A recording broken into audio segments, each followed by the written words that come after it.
Okay, in this lecture, we are going to talk about quantum dynamics, and specifically, I'm going to talk about different pictures in quantum mechanics called the Schrodinger picture, the Heisenberg picture, and the interaction picture. A quick recap of what we've done so far. Suppose we start in a state, such as a state of one particle of momentum p1 and another particle of momentum p2, which is an eigenstate of the Hamiltonian, which we're now calling H sub 0, signifying it's a free Hamiltonian. And this is our standard Hamiltonian that we've had in QFT, that's at least of the free Hamiltonian. Let's suppose we start in that kind of a state. As we mentioned in the previous lecture, we then turn on an interaction, which could have different forms, but for example, could have the form H sub I equals um, lambda over 4 factorial phi to the fourth power. Then our new Hamiltonian will become H equals H sub 0 plus this HI term. And what that means is that if we're starting in an eigenstate of H0 and we suddenly change the Hamiltonian, there'll actually be a change to this state. If this state was just living in the environment of the Hamiltonian H0, it stays as this state with only phase factor changes that don't matter. But as soon as you change the Hamiltonian to H, then this state will change to something different. That something different can still be expressed in the same original basis of Fock states, because the Hilbert space itself is not changed, just the state is. And every vector in the Hilbert space can always be expressed in terms of Fock states since they form a complete basis. This is stuff that we talked about before, and this is a picture kind of illustrating it. And this is our new state. Let's just say the time after we hit this interaction is some final time, which we call T sub f, and we still have a ket in our Hilbert space that could now be expressed as a sum of Fock states. And instead of it being just this one Fock state, now it'll be a mix of all the Fock states because we had real evolution of this with this Hamiltonian H0 plus HI. We mentioned these things before. When we perform our final measurement, what we can measure is which particles exist and what their momenta and energies are. So this is one way to kind of look at detectors. A slightly different picture than what we had before, but pretty much the same idea. We may start with an initial state, let's just say of two particles, P1 and P2, crashing into each other. We have this interactional Hamiltonian that happens, and then this changes into a mix of states, and then we can measure what the final state is. Specifically, we can look at it in terms of how many particles were detected, what were the angles of which they were detected, and what's the magnitude of the momentum. So we could basically say what's the momentum of the exiting particles and how many of them are there, as well as their energies. So you might get an example output from the detectors, like you might have one click at detector angle P4, for example, with momentum magnitude of P4, and energy squared of that equals P4 squared plus M squared. And you might have another click with this. After you do one measurement, you can get all three of these things basically simultaneously, and that tells you the state of this system. You may also get a click at detector P5 with magnitude momentum P5 and energy squared of equals P5 squared plus M squared for that particular particle, and same thing with the sixth particle. If you see this specific output when you try to measure things, then you would say, okay, the measurement showed me that this was the particular Fock state. You can get, if you do exactly the same experiment, exactly the same physical setup, you might get a different output where you see something like a momentum P3 and another one P4, a particle P3 and P4 with their appropriate momenta and energies, or you can get any other combination. And then if you kind of repeat this identical physical setup, don't change a thing, and keep doing measurements, you'll get different measurements. And then you could actually say, how many times do I get this measurement? How many times do I get this measurement? How many times do I get another measurement? And you could see what the probabilities of each possible output scenario are. We can then see if these experimental findings about what we found and how often we found it, if that matches what we predicted. And our theoretical prediction will be these alpha, these coefficients of these various Fock states. If you take the modulus of that squared, that's the probability that you're going to find this state according to this theory that produces this particular ket. And we can see, does that match what we see experimentally? So what do we want now? Now we want to kind of crank out our theory. We want to see if we start with the given Fock state like this, 1p1, 1p2, or any kind of given state, after we crank it out and hit it with the full Hamiltonian, h sub 0 plus h sub I, we're going to get some new state, and we want to know what this new state is. In other words, we want to know how do we expand this new state in terms of the original Fock basis, for example. What are alpha 1, alpha 2, alpha 3, etc.? That's what we want to know mathematically.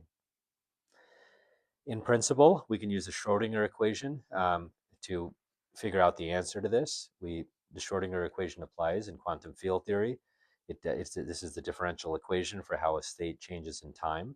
And according to the Schrodinger equation, the rate of change of a state in time multiplied by I is equal to the full Hamiltonian, which we know we break it up into H0 plus Hi, um, times the original, times the state you're in right now. That's the rate of change, and you could theoretically integrate this equation numerically or somehow in principle mathematically to find out what the final state would be at any given initial state. Instead, but what we find here, as we usually find in quantum mechanics from undergraduate level, is that in QFT it's essentially very difficult or probably even mathematically impossible to solve these equations exactly for most scenarios that we have. So instead, we'll ultimately use an approximation called perturbation theory to give us increasingly accurate results. And that's kind of the workhorse of quantum field theory. Um, in order to get things set up so that we can actually solve this problem in any fashion, but especially perturbatively, we're going to use a technique called the interaction picture of quantum mechanics. And that's what we're going to focus on in this lecture. This technique will work well in our situation. Quote unquote, our situation here means the following. We solve the problem if H was just equal to H naught. Remember H naught or H0, we had solved that problem for, and those are the Fock states. That solves the eigenvalue eigenstate problem. And then we can say that we've already solved that problem. But now we've added a small, the actual Hamiltonian is not H naught, but it's H naught plus Hi. We added a quote small perturbation or change to H so that H becomes this, H equals H naught plus Hi. So that's kind of our situation. So there's a theory called the interaction picture, which we'll build up to here, that helps us in anything in quantum mechanics and in quantum field theory that helps us in exactly this kind of situation. You solve for H naught exactly. Now you have a small perturbation. You can't mathematically solve the problem identically, but you can use this trick called the interaction picture and perturbation theory to still give you increasingly accurate results. In order to understand the interaction picture, we need to spend some considerable time reviewing dynamics in quantum mechanics, starting with another quantum mechanical picture called the Heisenberg picture. But even before we get to that, let's first review our quote standard approach to time evolution in quantum mechanics, which we'll call the Schrodinger picture. The Schrodinger picture is what you should really all be familiar with from regular quantum mechanics. If you want, we'll show that you can't really say mathematically that you can't say physically that the system follows mathematically the Schrodinger picture or one of these other pictures because the results are physically identical. We'll show that. But if you want, just for a reference, you can think of Schrodinger picture as quote unquote what's truly happening. Um, you can argue with that, of course, because how do you know what's truly happening if you get the same physical results? But just to have some reference point, I like to think of the Schrodinger picture as what's truly happening, and the rest are sort of tricks. So what is a Schrodinger picture? Well, it's what we're familiar with. Suppose we pick a particular time t naught to be our reference time. That's an important idea. This reference time will come into play when we add different pictures. According to quantum mechanics, any system of interest is represented by a vector, psi, at t sub naught in a Hilbert space at this reference time. This is true for QFT or any quantum mechanical system. According to the Schrodinger picture, the system will evolve in time to some new vector or ket, so that the new vector is symbolized like this, psi at time t rather than t naught. We then perform some measurement on the system. All measurements are represented in quantum mechanics by an operator, which here we're just calling O with the hat. I'm just introducing the hat for a little bit. Remember, we got rid of that in quantum field theory, and we ultimately will again, but for now, just for clarity, we're putting it back. In the Schrodinger picture, we assume the operator O hat does not change with time. That's what we're assuming for this course, and basically that is usually what is assumed in the Schrodinger picture, that the operator itself is the same at time t0 versus the time t. Sorry, this should just be a t without a t0 here. I'm not sure if that looks like a 0. But the operator itself doesn't change. The state changes. We know that in quantum mechanics according to the Schrodinger equation. So just kind of mentioning these things again, according to quantum mechanics, the following principles apply during a measurement. which again we represent by an operator. Over here, I just changed it to omega itself, the Greek letter hat, on a physical system at time t. These are the principles of quantum mechanics, as you should be familiar with. The set of all possible values that one can measure for a measurement omega hat is equal to the set of all possible eigenvalues of omega hat at time t. And that set we define as omega I, and I can change in some sort of discrete way, for example, in this situation. So the set of all possible eigenvalues of this operator represents all the possible physical measurement values you can get. You can't get values that are not eigenvalues of omega hat. That's standard principles of quantum mechanics.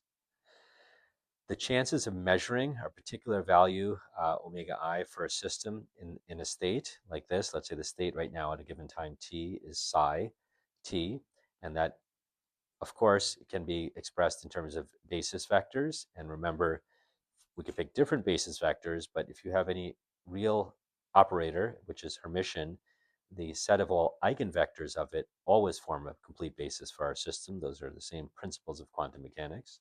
So we can express it in that basis, for example, like this, that you have your final state is some superposition of the different eigenstates, omega 1, omega 2, and there's a coefficient which we call alpha 1, alpha 2, etc. for this. If this is our final state and we express it this way, according to quantum mechanics, standard picture, Schrodinger picture, or any picture, at time t, the probability of us actually, if this is the state of this physical system right now, the probability of us measuring a particular value, let's say omega I, is this. We take our full ket and we find the bra of the appropriate eigen state. Like, let's say we want to know what the probability of getting omega I is. We have to see the ket associated with omega I and turn it into its bra, and then just take the inner product of that with the current state. And then we take the modulus squared, which gets us out of complex territory into real numbers. And if you just crank that out over here, this is what you'll get. Remember, the omega i's are not only a complete set, but they can also be orthonormal. And if they're orthogonal, if they're made and normalized as well, all you will get is it's the coefficient of the I eigenvector modulus squared. That's the actual probability that you will measure omega I if you do the measurement.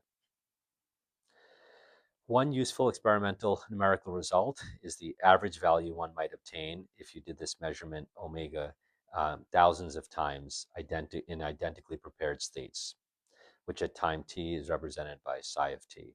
So let's just say you do some sort of physical experimental setup, and then you make sure the identical setup is this experimental setup is identical, and then you can say that you've prepared the system in an absolutely the same state, which we call psi, at time t, in every single situation, and then you repeat that experiment thousands of times. Then you say, all right, I do the experiment thousands of times, and I'm looking now to measure omega, and sometimes I'll get omega 1, other times I'll get omega 2. But if I want to characterize my final results, I could look at something like the weighted average. If I take how many times I got omega 2 multiplied by the probability of getting that, the probability of getting omega 2 times how much omega 2 actually is, and then I add that to the other ones, the probability of getting omega 1 multiplied by what the magnitude of omega 1 is, then I get a weighted average. It's kind of like the average for this omega function when I measure it. If I do it thousands of times, that's called the expectation value of omega. And of course, it's at a particular time. The state may change, which means that these probabilities can change.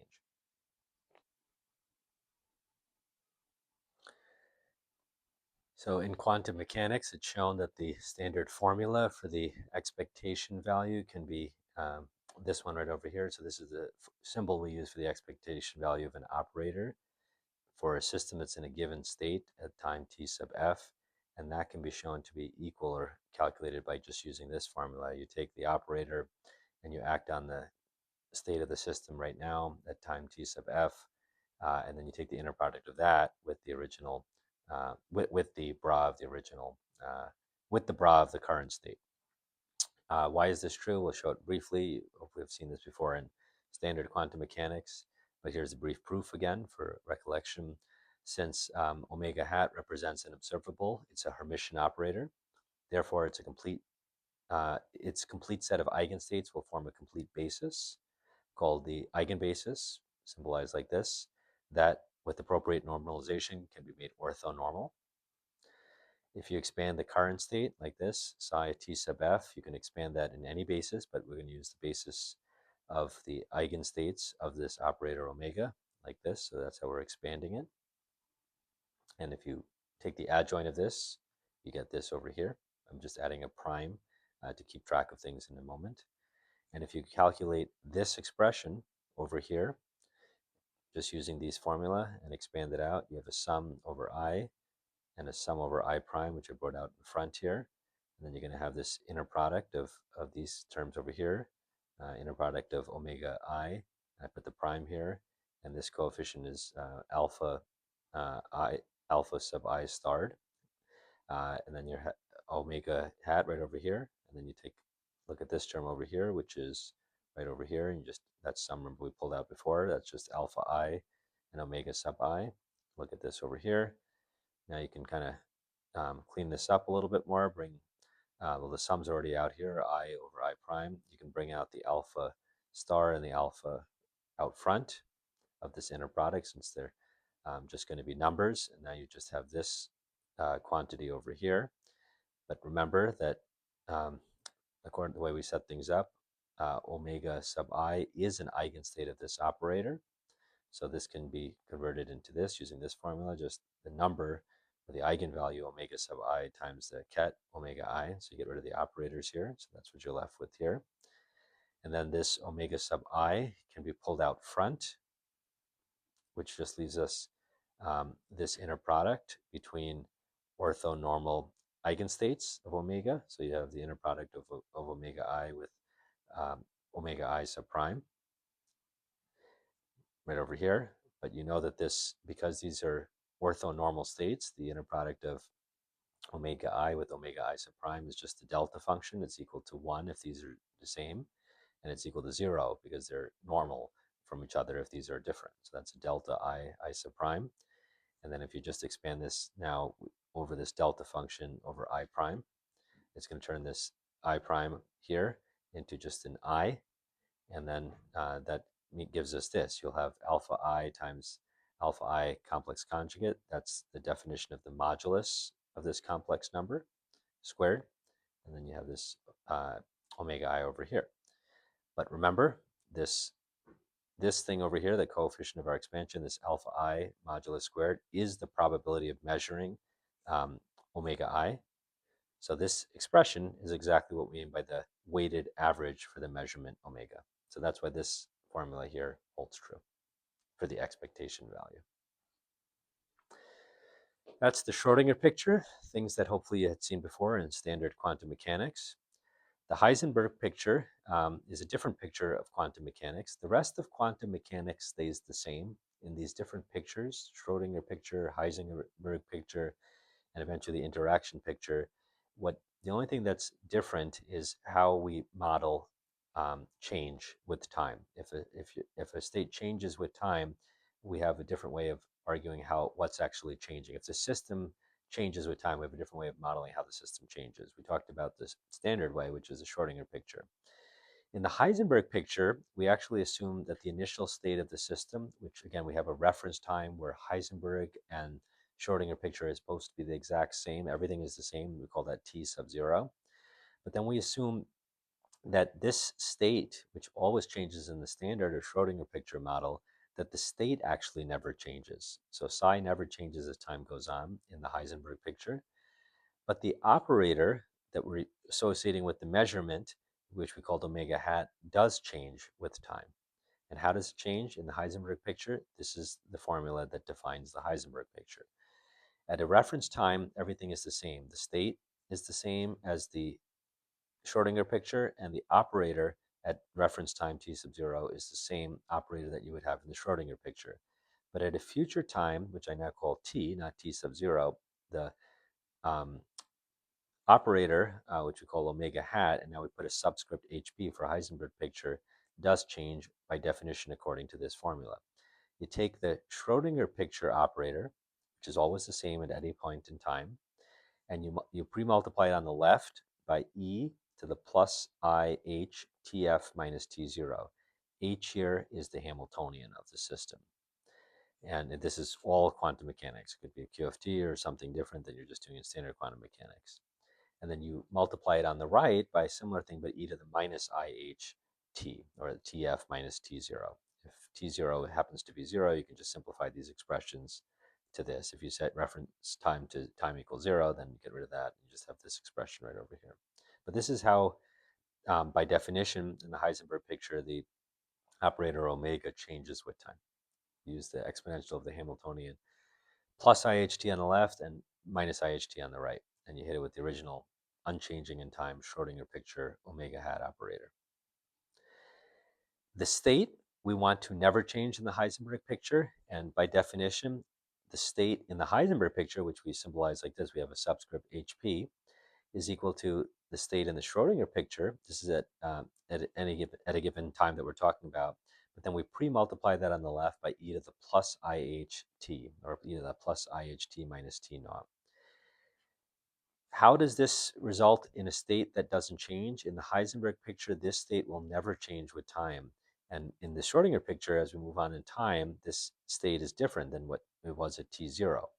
But if you remember how things evolve, which I'll show you in a second, in the Schrodinger picture, quantum mechanics, if you pre-multiply what the Schrodinger picture state does by this e to the plus IHT, it undoes all of the change here. It kind of pulls it back to what it was at T0. And I'll just show you quickly why. This condition here, which is the D definition for the state in the Heisenberg picture, that means it never changes because of this.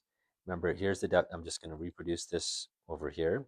So the state psi in the Heisenberg picture is equal to this, e to the plus IHT, or T minus T naught, of the state psi in the Schrodinger picture. And sorry, if you want, you can put this here. Um, but remember now, in quantum mechanics, we went over these in our lectures, that this part here, e to the I plus IHT, is still here. But this part over here, what is in the Schrodinger picture if you have a Hamiltonian that's unchanging in time, a Hamiltonian that's unchanging in time?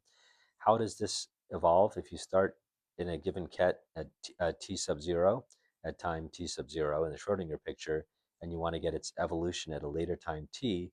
All you do is e to the minus IHT, or e to the minus IHT minus T0. This is just the standard way. This is the solution of the standard Schrodinger equation that you're familiar with from quantum mechanics. And that tells you, as long as your H is not time dependent, you have a very simple formula for how to get the future ket in the Schrodinger picture if you know the ket at some original time t sub 0. And that's just this over here.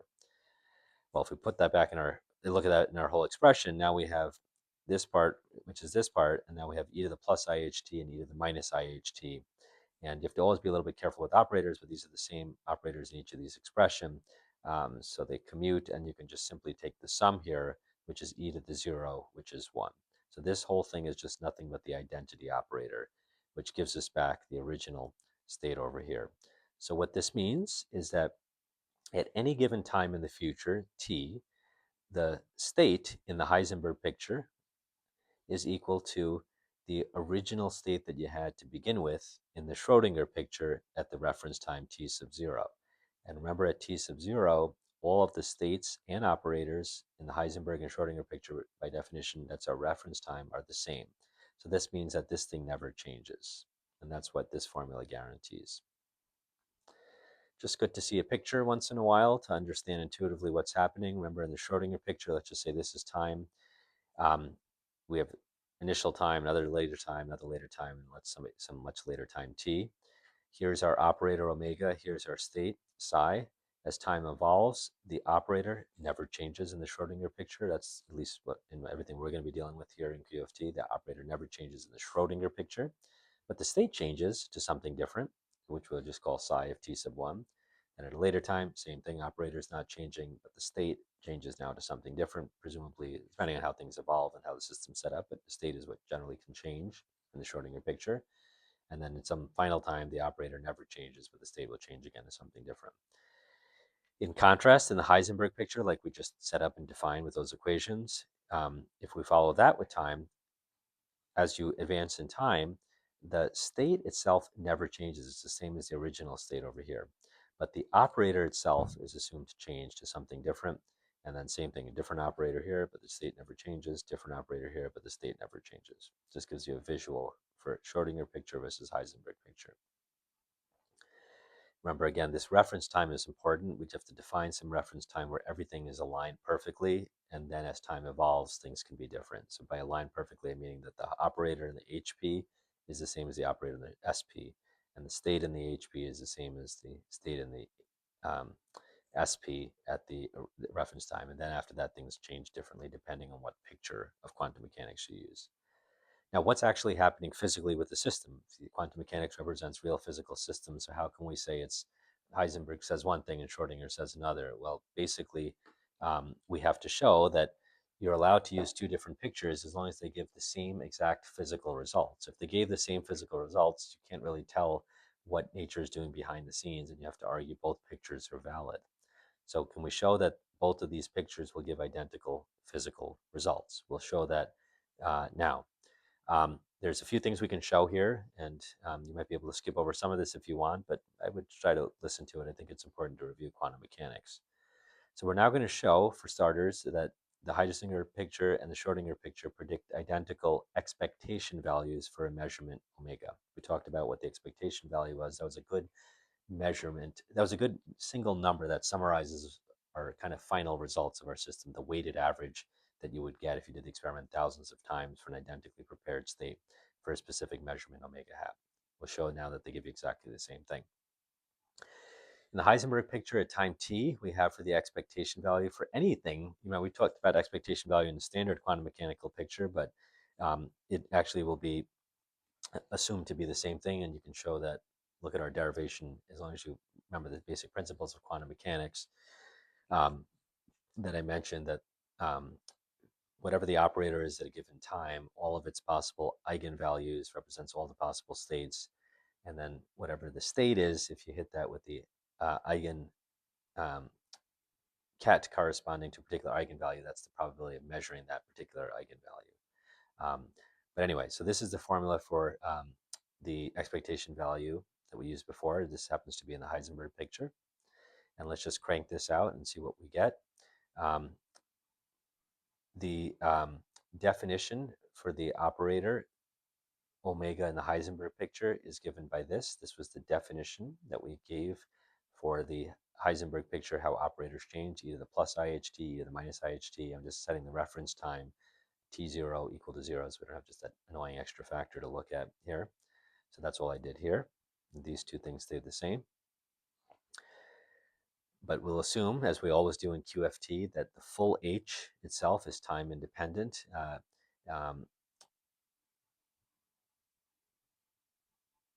I'm just going to leave it at that, but let's just assume that the H is time independent. There's some subtleties there about sudden interactions, but we're not going to, that's not relevant really for what we're talking about.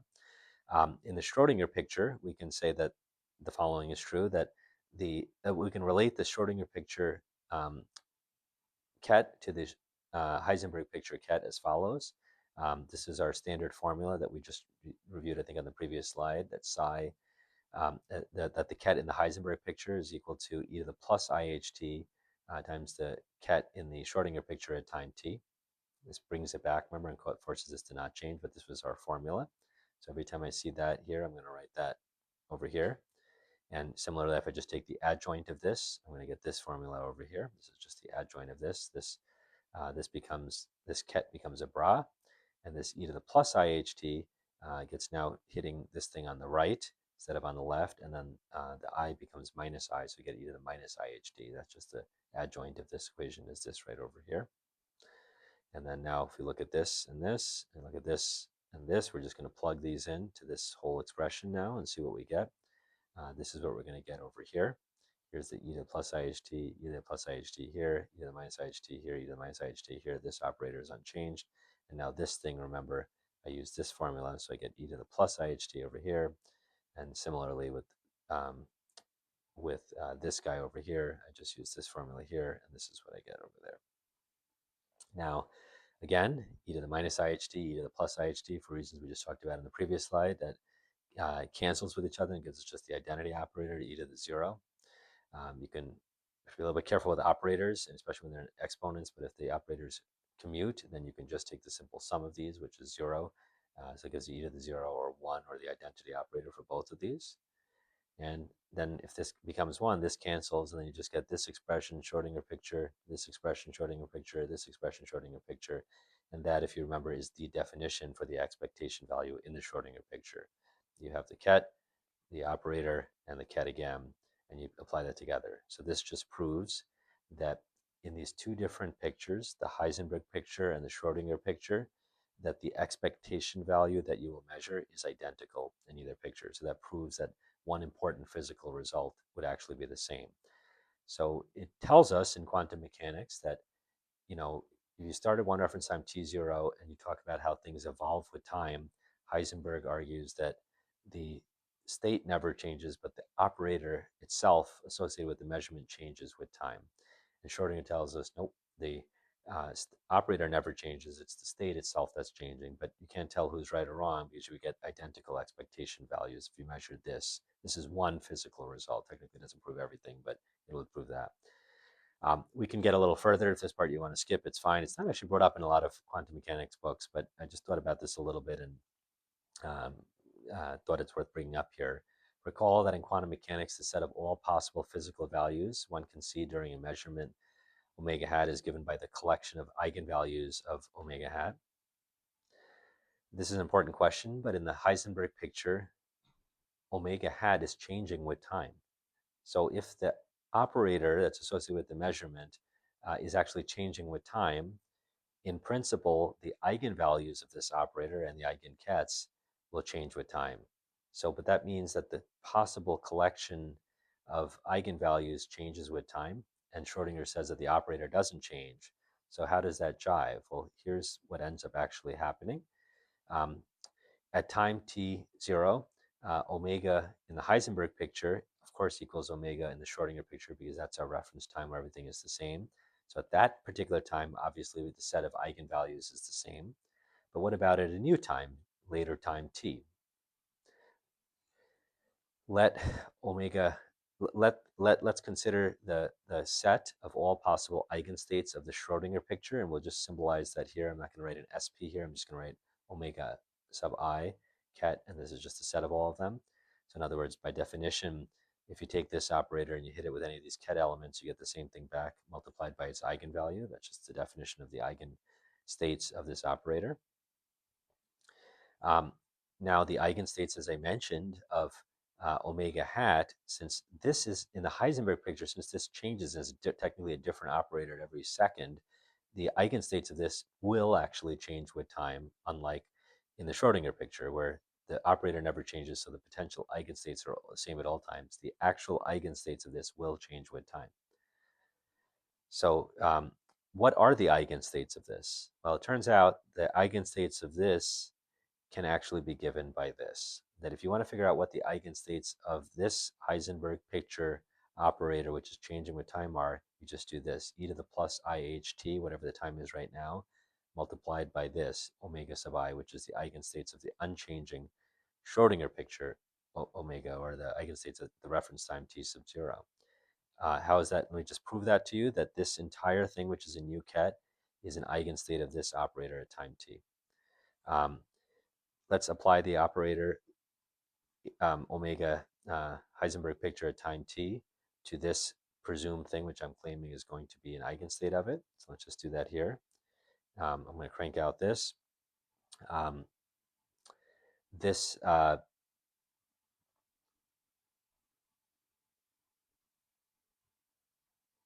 so what I did here is I took this here, which is omega in the Heisenberg picture, and just used its definition, which is this over here, e to the plus iht omega in the Schrodinger picture times e to the minus iht. That's just the definition of this. That's how we define this. And then we still keep to the e to the plus iht over here. But now I have the same thing that we've seen before, e to the minus iht, e to the plus iht, and that just gives me 1, so that'll cancel. So moving forward here, I get e to the plus iht omega sp. This is all becomes 1, so I can get rid of it, and I just have omega I. So I have this over here.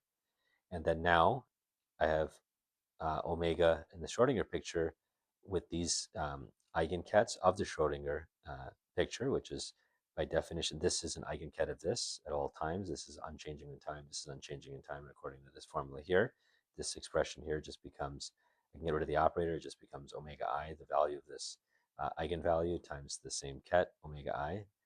And now if you look at this expression over here, of course, this is just a number, so I can pull this out in front and I get this over here.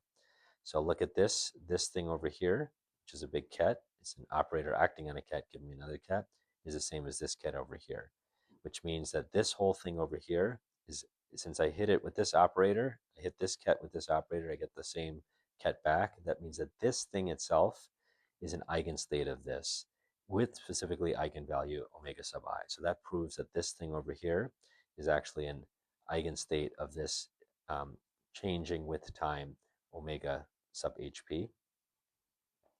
And that's the conclusion here, that the set of all of these things, if I just keep changing omega I, and I look at it at a later time t, e to the plus IHT, hitting this, the set of all that are the eigenstates of this operator. And of course, these are evolving with time since this is evolving in time. So the eigenstates are evolving with time. However, notice that the eigenvalues are always just omega sub I. They never change, even though the eigenvectors are changing with time. The eigenvalues never change from what they were originally. So this helps justify that deep concern I had of how can Schrodinger and Heisenberg both be right, because remember the principle says that at any given time t, the set of all eigenvalues of an operator represents all the things that the experimentalist can find. And in this case, they're completely consistent. You find that they're exactly the same and they never change. How about probability distributions? Well, we gave the answer for the expectation value. Just in the interest of time, I may not go over this, but it is kind of interesting to follow this argument a little bit more. And you can get a little bit more precise than just saying the expectation value. If you have some time and interest, you can just look at this. But basically, this argument kind of nicely shows you that the probability of getting one particular eigenvalue will still end up being identical in the Heisenberg picture and the Schrodinger picture. It's worth playing around with it. These ideas are somewhat complicated and complex, and it takes time to think and let it sink in. So the point of all of this, and I'm not going to get into this whole derivation, I'll just leave it up on here. You can kind of take a screenshot and look at it more slowly. I'm also trying to come up with lecture notes, maybe even in the form of a book that you can look at as well. But I won't want to bog us down even more than we've gotten already. So the point of all of our conclusions here is that the Heisenberg picture and the Schrodinger picture are different dynamical pictures of how things evolve in time, how our system evolves in time, but they give identical physical results. So sometimes it could be worth it to use the Heisenberg picture. It might be easier mathematically, and other times it could be easier to do the Schrodinger picture. That might be easier mathematically. So you just kind of want to use what's more useful to you. One more thing before we move on to the interaction picture. What about the Hamiltonian itself? We're talking about everything in quantum mechanics. We're not even really getting to applying this to quantum field theory yet, but we're applying it to everything in quantum mechanics, quantum field theory being a subset of everything in quantum mechanics. Well, the Hamiltonian itself, try to apply our formula to that directly. Remember, by definition, in the Heisenberg picture, operators change with time.